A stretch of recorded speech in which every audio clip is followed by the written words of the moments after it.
This week, Elliot Page decides to reveal a fake story about a hate crime.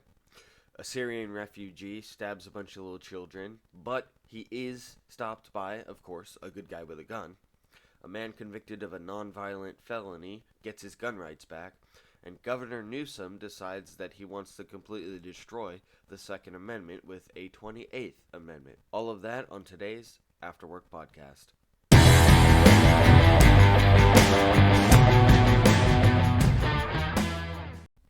What is up, guys? Welcome back to the After Work podcast. Today, we've got a couple different stories for you. And for those of you who just want to go ahead and see just the gun-related stuff, you can check out my other channel where I will be posting just the gun-related stories. And I have a new series that I will be posting as well. For those of you who want to hear the full thing, go ahead and watch the full After Work episode.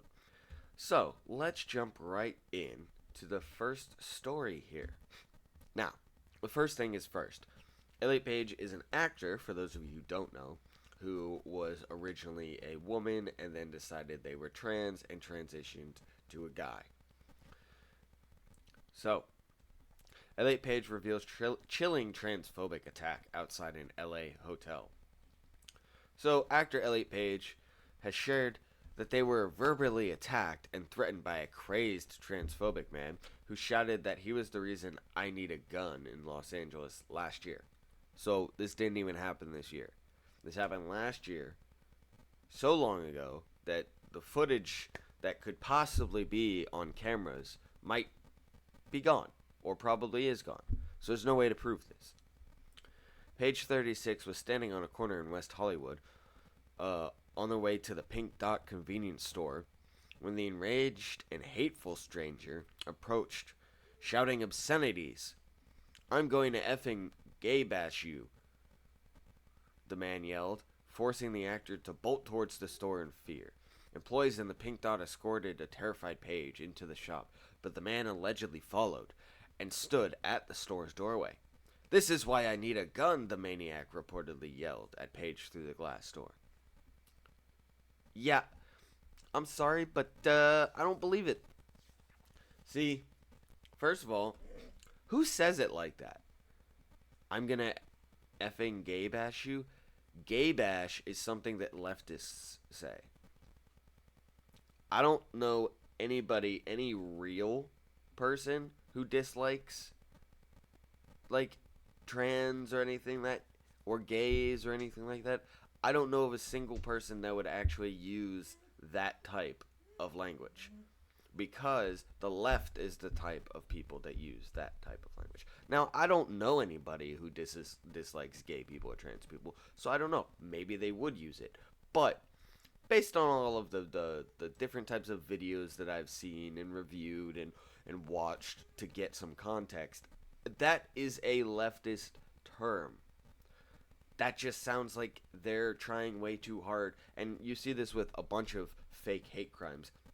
They always use the terms that they know to make it up. And on top of that, they always go way over the top. Like the Jesse Smollett fake hate crime, where he said that he was out at like 2 or 3 in the morning to get a freaking Subway sandwich. And all of a sudden, these two random people decided to come up and like, they had rope and bleach for some apparent reason in winter, and it turned out that he was completely faking it. Or the Bubba Wallace pull the pull rope that he said was a noose. It's just one thing after another. But the biggest part of this, here it is. So Page Boy was released today with a brief tour promoting the memoir at venues all over North America. So yeah, so this is a book that was written that releases the same day that they're claiming now a year ago that this fake hate crime happened. Yeah, it's not a completely made up story in order to get promotion for the book. It is. So, like, that's like this new trend is, for some reason, there's this new trend of, oh, if I have something that I'm going to need to promote or something that I'm going to be releasing or anything like that, that's when I need to go ahead and come up with this fake crime or something, some type of public stunt in order to get the eyes on me so that way I can sell or promote whatever it is that I'm promoting. And for a lot of these left-leaning types, it's always something like when it came to Jesse Smollett, he was renegotiating his contract for Empire when that whole hoax went down, and he was probably hoping that he would get good publicity and then be worth more. In reality, he just ruined his own career. But Elliot Page here is sitting here going, "Oh well, I'm gonna come up with a story to promote my book." That's all that was. So, I mean, come on now. Like, no, it didn't happen. Just didn't happen. And the reason that I say it didn't happen is not because I don't think it could have happened. It's just because more likely than not nowadays, it didn't happen. Anyway, transitioning to something that did happen, that is a crime, we have a story out of we have a story out of France where a Syrian refugee repeatedly stabbed adults and kids. So apparently this guy went crazy, or I don't know, did just freaked out. But we'll take a look at this real quick. So here we have chilling video footage caught a Syrian refugee repeatedly stabbing adults and kids in the French playground Thursday, including a toddler in a stroller. That's disgusting and despicable. Yeah, so you can see he's running around with this like ice pick or whatever this is, letter opener. I don't know exactly what it is, but he's stabbing people with it, right? Let's see. So the 90-second clip shared online shows him running around stabbing people. I don't really feel like showing it because it's pretty sickening. The footage, so he basically walks around stabbing people, and people are screaming, "Yo, police, police, police." And it isn't until good guys with guns here and here show up and stop this guy. It's always the good guys with guns. See, even in a country that has strict gun controls like France, where you can't carry a gun around, it takes guys with guns showing up to stop this type of thing. But here's the thing. How many of those people might not have been hurt or potentially killed had they been allowed to concealed carry their own firearm and protect themselves? See, in countries that aren't the United States, you don't have a right to protect yourself, and you never will, unless something changes. In the United States, that would have been stopped pretty quickly, especially in a state that allows a multitude of ways to carry a firearm, such as Texas, Florida. That would have been stopped like that. Okay? So, just saying, it's one of those things. I know that this is a very gun-centered video, but, I think that these things are important to point out what's going on this week. So, let's go to a different video that has something to do with firearms, and it's actually a good thing. It's a good thing. So, normally, felons who are convicted of crimes aren't allowed to have firearms because the Constitution says that through due process you can strip someone of their rights. And we've taken that to mean that felons, no matter what, once they are stripped of their rights, they pretty much don't get them back. There are a few instances where you can have your rights restored, but there's a lot of paperwork involved. There's a lot of things that you have to do and pay for in order to get your rights back. However, that may not be the case for everyone anymore. You see, a man convicted of nonviolent crime can own a gun, the U.S. court rules. Now, pretty much, Uh, Federal Appeals Court ruled on Tuesday that a man who committed a non-violent crime cannot be legally prevented from owning a firearm, a potential setback to gun regulations spurred by a Supreme Court ruling last year that vastly expanded the right to bear arms. In an 11-4 ruling, the U.S. Court of Appeals for the Third Circuit in Philadelphia overturned court decisions against Brian Range, a Pennsylvania resident who had sued the state after being blocked from buying a shotgun over a conviction for lying on a benefits application in the 1990s. In a majority opinion, Judge Thomas M. Hardiman repeatedly cited the Supreme Court ruling last June, in which the majority established a new standard that dictated the gun laws conform to historical tradition dating back to the 18th and 19th centuries. In sum, we reject the government's contention that only law-abiding responsible citizens are counted among the people protected by the Second Amendment. It is unclear whether the ruling applies to similar cases involving the people who have committed low-level crimes, or whether it will have broader impact. He had brought the case for the benefit of my client only, and said he believed it would make its way to the Supreme Court if the Justice Department is unwise enough to appeal. Now, Judge Hardman wrote that his opinion was narrow, pertaining only to cases involving non-violent crime convictions with relatively lengthy potential prison sentences.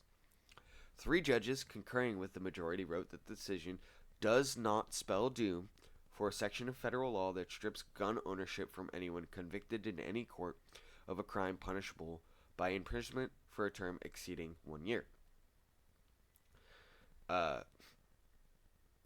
We expect that the vast majority of those convicted of felonies will continue to be prohibited from possessing firearms, as another federal court of appeals ruled just days ago. But in a sharply worded dissent, an Obama appointee to the Third Court predicted the majority opinion would set a broad and dangerous precedent. While my colleagues state that their opinion is narrow, the analytical framework they have applied to reach their conclusion renders most, if not all, felon bans unconstitutional. No matter the sweep of the ruling, Judge Hardiman's opinion directly addressed many of the core issues raised in the Supreme Court's decision last June, in expansive language that seemed to suggest that the constitutional foundation of many gun laws was eroding. Yeah, because a lot of these gun laws are not constitutional. The judge wrote that punishing Mr. Range by revoking his gun rights for an offense that did not involve violence gave lawmakers too much power to manipulate the Second Amendment by labeling as a criminal someone like Mr. Range, who led an otherwise law-abiding life. Under federal laws, people convicted of state or federal crimes that are punishable by more than a year in prison are barred from buying weapons. In Pennsylvania, such a ban takes effect after conviction on misdemeanor that has a potential sentence of at least a year. In his welfare fraud conviction, he faced a maximum penalty of 5 years in prison but received probation. So what they're saying basically is, even if you don't get sent to prison, if you were if whatever you did would have resulted in you going to prison for more than a year, even if you get probation or whatever, then you shouldn't own a gun. However, this court says no. So, but it just goes on to say a couple more things. But essentially, this is good for more than one reason. Number one, if you are convicted of a crime, right, and you serve your time, you are basically deprived of your rights. Most of your rights, not all of them, but most of your rights are deprived while you are in prison. You are not able to do things. You are stuck obeying everything that is told of you to do. You have no privacy. You have no private property. You don't have a right to have a firearm. But in general, you don't have access to a lot of your rights while you are in prison, right? Once you are released from prison, you're supposed to have your rights back. But for felons, you don't. For a lot of the time, felons can't vote, you can't have a gun, you can't do certain things while you are out. Now, My belief is once you have done your time, once you have served your sentence, you should get all your rights back no matter what. And that includes for violent criminals, for violent felons. And the reason I say that is because two things. One, if you are so violent that they think that you might reoffend, then why are you not in prison still? The whole point of prison is to keep the public safe. If you think that this person who committed this violent crime might reoffend, why does he not have a longer sentence? Why are there not better reformation programs in prison? So if you think that he shouldn't get his full rights back, then he's a danger to the public and he shouldn't be in public. That's simple, right? Because if they have done their time and they are back out, they should get their full rights. Now, I can see the argument for violent criminals. Be like, hey, listen, this is what he was given for time-wise, and once he's out, part of the condition for being released is not having your rights back. Fine. But for non-violent criminals, such as this guy, I have never seen a good argument for keeping them from having guns. They never hurt anybody. They never used the supposed weapon in any type of crime ever. So the fact that non-violent felons never got their gun rights back never made sense to me. So the fact that this court is coming in and saying, hey, look, based on the tradition of this history, the tradition and history of this nation, non-violent criminals, you know what? They get their rights back. Good. Because they never should have had the rights taken, and well, because they should have gotten their rights back as soon as they were released from prison. It never should have continued. Now, obviously, because he was given probation instead of an actual prison sentence, I would say for the period of his probation, even though he's not in prison, then it's fine during that period for him not to be able to buy a gun because he's on probation. I mean, you can't do a lot of things when you're on probation or parole. You can't, drink alcohol, you can't do drugs, you can't have a gun, blah, blah, blah, blah, blah. And that's fine because the condition of you not being locked in a jail cell is that you don't do these things or the crime that you were accused of during the probationary period, right? So that makes sense. So for the time of your probation, early parole, whatever, for that time period, you don't get your rights because, it's like we're being lenient and letting you not rot in prison. That's fine. But once the probation period, the parole period, the sentencing period is over, you should get your full rights back. That's just my opinion. But you know what? Everybody has their own opinion. So, you guys drop a comment down below and let me know what your opinion is on this. Do you think that felons should get the rights back no matter what crime they committed? Or do you think that it should only be those like this, in this case, the non-violent offenders should get the rights back, but that violent offenders should still have their rights restricted? You tell me in the comments below and let me know. Anyway, though, but moving on to the next thing is one that we all need to be worried about. Not in the sense that I think it's actually going to happen, but in the sense that if it does happen, then it is a hill to die on. So, everybody, Gavin Newsom, our favorite, governor, has proposed a 28th Amendment to basically eviscerate the Second Amendment. He has proposed a 28th Amendment that basically puts and enshrines into law, into our founding document, gun restrictions. He says that it won't affect the Second Amendment, but the whole purpose of this 28th Amendment is to limit the Second Amendment. So, right out of the gate, he's already lying. So, I mean, we already knew he was going to be lying, but, he's obviously lying. So, this guy is just straight up, I can't believe anything that he says. I mean, you know what? Let's just watch the interview of this guy real quick, and I might interject a few times, but let's watch this insane guy talk about this.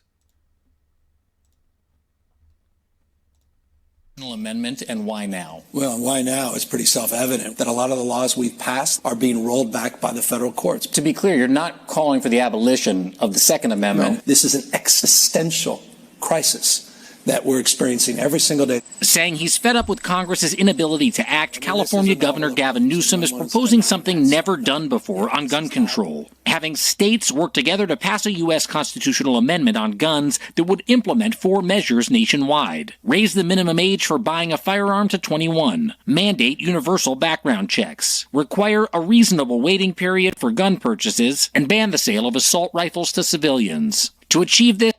Okay, so that first point, the 21-year-old being 21 in order to purchase a firearm.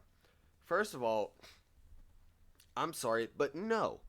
If I can enter into contracts, I can join the military, I should be able to own a gun. I just find it funny that Gavin Newsom thinks that children under the age of 18 and at 18, but specifically under the age of 18, can cut their genitals off and transition into another gender without, any long-lasting side effects on them. And he thinks that they can consent to that, but an 18-year-old can't make the mental decision to buy a gun. That just doesn't make sense to me. But more so the fact that if you are an adult, you're an adult. You should be able to do all of the things that adults can do. In my opinion, everything should be at 18. Guns, alcohol, tobacco, all of it, 18. If you're an adult and you can join the military and you can enter into contracts and you are legally held responsible for any criminal actions that you do at 18, then everything should be at 18. Period, blanket statement, done. So that's the first part. Then we move on to the stupid idea of universal background checks. We already have background checks, okay? The universal background checks thing, all that is instead of being able to do personal private sales, then you would have to have a background check or go through a gun store. I don't even think California has private sales. So why is that a big deal for him? It's because states like here in Texas, I can sell a gun to anyone I want as long as I have no reason to believe that they're a prohibited possessor. So if I know someone's a felon, I can't sell them a gun, obviously, because that's illegal, and that's also a stupid thing to do. But let's say I go up to someone and I say, hey, I'm selling you this gun, and I never ask any questions, but I don't think anything of this person. Selling them the gun is legal. Even if they are a felon, technically, if I don't know about it and I have no reason to believe so, technically it's legal. Now, if you're a responsible gun owner, you won't do a private sale without some assurance that they're not. Personally, I won't sell a gun to anybody who doesn't have a concealed carry permit. Now, I know that we are a concealed carry state, and so a lot of people won't have one, but I personally will not sell to anybody unless it's like family or a friend. A stranger, you need a concealed carry permit, or at least have had one that you still have on you. That's it. Now, what was the third one? Oh, before we move on to the third one, the whole point to the universal background checks is because they want to create a national registry, because the only way for the universal background check thing to work is to have a registry, because otherwise you don't know who sold what, who sent what, where, whatever. So it's a precursor. They'll put the universal in place, and then they'll say, well, it's not working because we don't have a registry, and then they'll go for a registry. What was reasonable? So the reasonable waiting period. That's stupid. That's really stupid. Because here's the thing. If I can pass a background check already. Why should I have to wait to get the firearm? I've already passed the background check, meaning there's nothing on my background that should indicate that I am, a danger or anything. Why am I having to wait? Number one. Number two, it creates danger for those who need the gun for an immediate reason. So, for instance, hypothetically, let's say you gotta wait for this gun, and you're a female, and you have a crazy ex-stalker boyfriend who is threatening to kill you, and you want to go get this gun because the danger is immediate. You pass the background check, but even though you pass the background check, there's a waiting period. I believe that they want the waiting period to be similar to other states in that you have to wait like almost a month, like 28 days or something like that. Crazy. You have to wait a whole month while this guy is threatening to kill you. Your ex-boyfriend or whatever is threatening to kill you. You have to wait a whole month to get a gun. And I believe in one instance that actually resulted in the death of one young lady because she had to wait, and a couple days before she would have been approved for it, he killed her because she couldn't get the gun. So no, thank you. Waiting periods can kill people. And then there was the ban the sale of assault rifles to civilians. I'm sorry. First of all, assault rifles are already heavily regulated to the point where normal people really can't get one. Assault rifles are firearms that can be full auto or burst fire. So machine guns, full autos, all that stuff. They are regulated by the NFA. For those of you who don't know, they're regulated by the NFA. You have to pay a $200 tax stamp to get them. But here's the kicker. They are so prohibitively expensive that it is effectively a assault rifle ban that we have in the United States. Because you can't get one for less than 10 grand for like a simple Mac 10 or an Uzi. It's like 10 or 12 grand.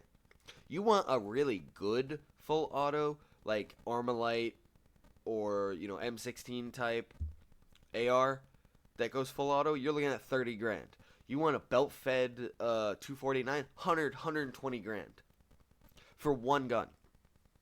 Plus the $200 tax stamp, plus whatever the waiting period is for the paperwork that you have to do, plus the fact that even if you do get it, you'd have to file paperwork anytime you left state with the object. Look, in 1986 they said, okay, you can't manufacture any new full autos for transference, which basically threw the price up to the roof. It's effectively a gun ban. So when they say assault rifles, what they really mean is assault weapons, which is a made-up term, and they're just trying to equate assault rifles, which are already effectively banned in the United States. They are trying to equate that to all semi-auto AR-15 AK platforms because they want to ban all rifles, essentially. So even if they even if they did get this passed somehow, it wouldn't affect assault. It would affect assault rifles in that it would basically strengthen the NFA to the point where you couldn't have a full auto at all. But it wouldn't actually do anything, and this is the part that it's funny because, like, depending on how they worded in the amendment, if they said assault rifles, it wouldn't actually ban AR-15s or any of that stuff. It would just ban what's already essentially banned. They would have to actually, like, classify and write out everything. But this is an amendment that I don't think is going to get passed because we currently have, I think it's 26 states that are constitutional carry. So the chances that 2/3 of the states in the United States actually get on board with this is pretty much a no.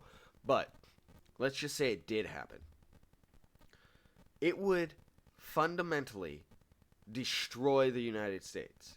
And not just because it would be rewriting our history, it would be going completely against what the founding fathers had in mind, but it would straight up start a civil war, because this is a hill to die on.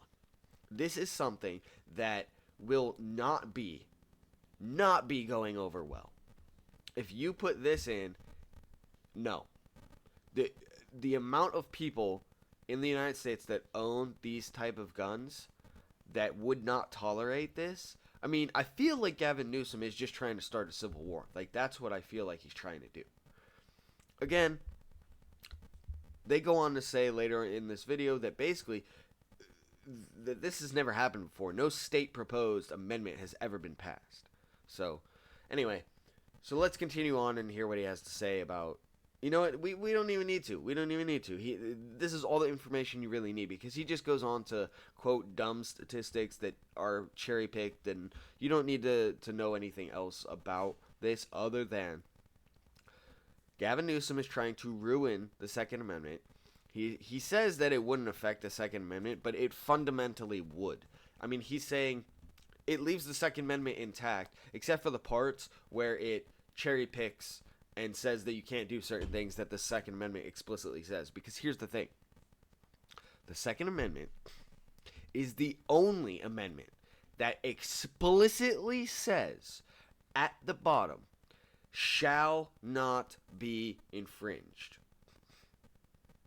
All of the other amendments in the Bill of Rights